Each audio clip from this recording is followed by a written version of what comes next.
सबसे पहली चीज है, मैं प्रोफेसर दीप्ति यहाँ पे आई हुई है। हाँ एक मिनट, ये प्रोफेसर दीप्ति यहाँ पे आई हुई है, जरा ये मुझे बताएं, अगर ये इस मूव को पॉलिटिकली तो सभी ने हेल किया है कि जीएसटी की रेट्स कम होगी, लेकिन अभी इसका डायरेक्ट बेनिफिट कंज्यूमर को मार्च 26 के पहले तो पहुंचेगा नहीं। आपके जो पैकेजिंग के रूल्स हैं उसके हिसाब से MRP will not be updated right now. तो आप चाहे नवरात्रों में उसका इनॉग्रेशन कहिए, चाहे आप दिवाली में खुशियां मनाइए, अभी बेनिफिट मिलने वाला नहीं है। Point number 1। पॉइंट नंबर 2, जो ऑपोजिशन रूल दिवाली में सब खुशियां मनाते हैं, मैं जीएसटी के पर्सपेक्टिव में बोल रहा हूं सर। कोई नहीं, इनको सवाल नहीं, आप भी खुशी मनाइए दिवाली पे, आप भी दिया जलाइए। मैं जानता हूं आप नास्तिक हैं। नहीं बिल्कुल, आप आत्मनिर्भर भारत बनाइए सर। 100% एफडीआई के साथ सुधांशु त्रिवेदी आत्मनिर्भर बनाना चाहते हैं भारत को। ये कह रहे हैं साहब कि कांग्रेस का हमेशा विदेशी कनेक्शन रहा है। मिसेस इंदिरा गांधी ने जब बैंकों का राष्ट्रीयकरण करा था तो कौन सा विदेशी कनेक्शन था? जब सोशलिज्म शब्द को डाला कॉन्स्टिट्यूशन में तो कौन सा विदेशी कनेक्शन था? ठीक है, दीप्ति से आपका सवाल है, वो जवाब देंगे, फिर सुधांशु त्रिवेदी को मैं लेके आता हूं। ओके दीप्ति, मेक विवेक जी, आपने डायरेक्ट मुझसे सवाल पूछा तो शायद विवेक जी शायद आप अपडेटेड नहीं हो, शायद आप अपडेटेड नहीं हो। पैसा कहां से आएगा? विवेक जी शायद आप अपडेटेड नहीं हो। 2 दिन पहले ही आपके जैसे ऑब्जेक्शन है। एक बोली विवेक बोल लीजिए, आप अपनी बात को कंप्लीट कर लीजिए, फिर दीप्ति बोलिए। 10 सेकंड। एक ऑब्जेक्शन और है जो ऑपोजिशन रूल स्टेट्स ने बताया है कि आपने जीएसटी की दरें जो कम कराई हैं, इससे जो रेवेन्यू का लॉस स्टेट्स को होगा उसमें बीजेपी रूल स्टेट्स को okay you made your point Vivek.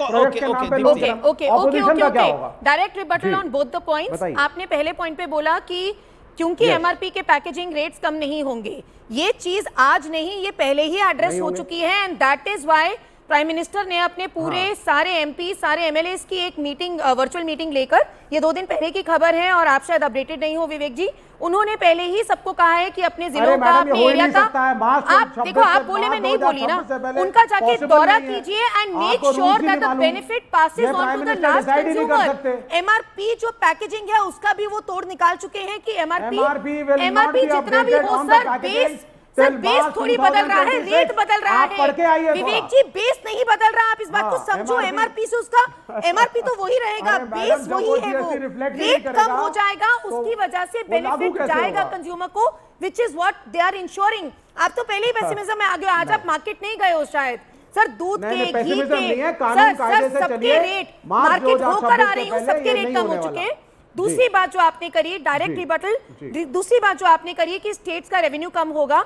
Sir states का रेवेन्यू फाइनेंस कमीशन होती है उसके तहत डिसाइड होता है, उसमें भी सारे स्टेट्स का रिप्रेजेंटेशन होता है, पूरी एक टैक्स डेवल्यूशन मेथोडोलॉजी होती है उसके तहत। अगर ओवरऑल, और वैसे भी यहाँ पे भी पेसिमिस्ट ऑप्टिमिज्म नहीं है, आपका पेसिमिस्ट व्यू है कि आप कह रहे हो कि पूरा रेवेन्यू, सर पूरा रेवेन्यू बेस नहीं कम होगा, बेस बढ़ेगा, आप हमें कॉम्पनसेट नहीं करेंगे in the economy which will be devolved as per the tax devolution। एक परिवार को कितनी राहत मिल रही है दीप्ति, अगर मैं आपसे सिंपल पूछूं तो? बिल्कुल, एक परिवार को अगर आप छोटे से छोटी चीज उठा के देखो, क्योंकि उसमें टूथब्रश, टूथपेस्ट, दूध, घी, रोजमर्रा की चीजें हैं, चाहे आप 5 रुपए की बात करो, चाहे आप 10 रुपए की बात करो, हर चीज का बेनिफिट हुआ है। तो from the new middle class जो प्रधानमंत्री जी ने बात करी, टू द पुअरेस्ट, पूरे महीने का अगर हम देखते हैं तो 5 से 7 हजार बेसिक गुड्स वाली जो खरीदता है हाउस होल्ड, उसको भी फायदा होगा। 5-7 हजार रुपए बड़ी बात है, छोटी बात है? 5-7 हजार रुपए अगर मिडिल क्लास के बच रहे हैं सर, गरीबों के भी, मिडिल क्लास के भी, केवल ये तो मैं विवेक से पूछ रहा हूँ। विवेक, 5-7 हजार रुपए बचना बड़ी बात है, छोटी बात है? जी सर, आपका क्या व्यू है सर? ये पैनिक में इन्होंने मूव को उठा सर, मैं आपकी बात से बिल्कुल सहमत हूं। हर गरीब को, हर लोअर मिडिल क्लास को अगर बेनिफिट मिलेगा, that is a good thing, but it should have been given earlier. दूसरा, ये रिएक्शन में दे रहे हैं, जो टैरिफ लगाए हैं ट्रंप ने, उसके रिएक्शन में दे रहे हैं, क्योंकि चीजें महंगे होने जा रही हैं। हमारे ऊपर प्रेशर है,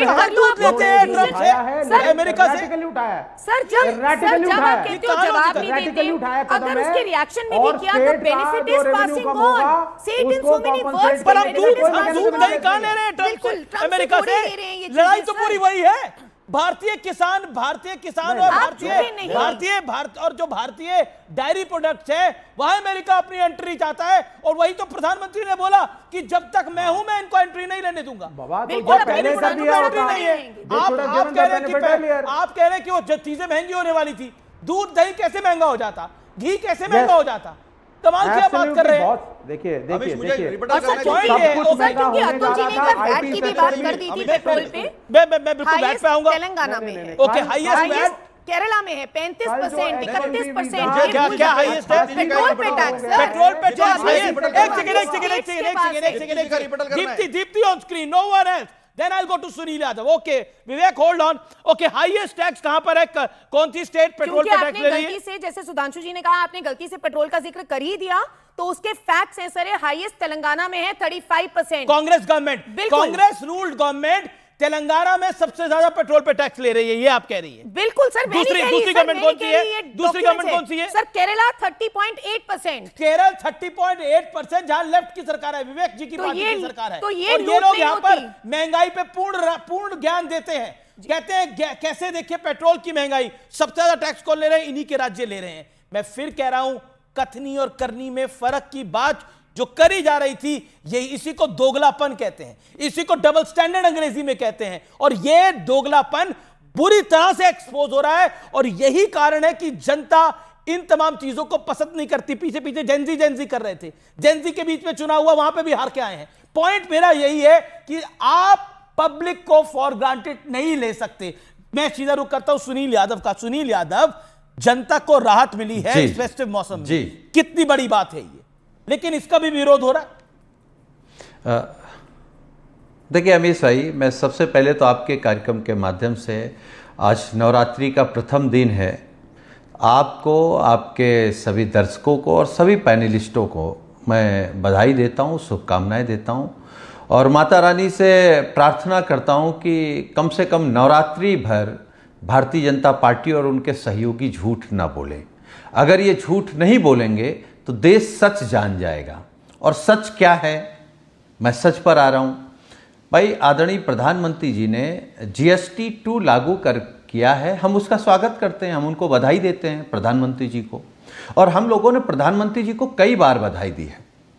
जब प्रधानमंत्री जी पानी पी करके ये कहते थे कि जाति जनगणना कराना पाप है, उसके बाद उन्होंने कहा हम जाति जनगणना कराएंगे, तो हम समाजवादियों ने उनका स्वागत किया है।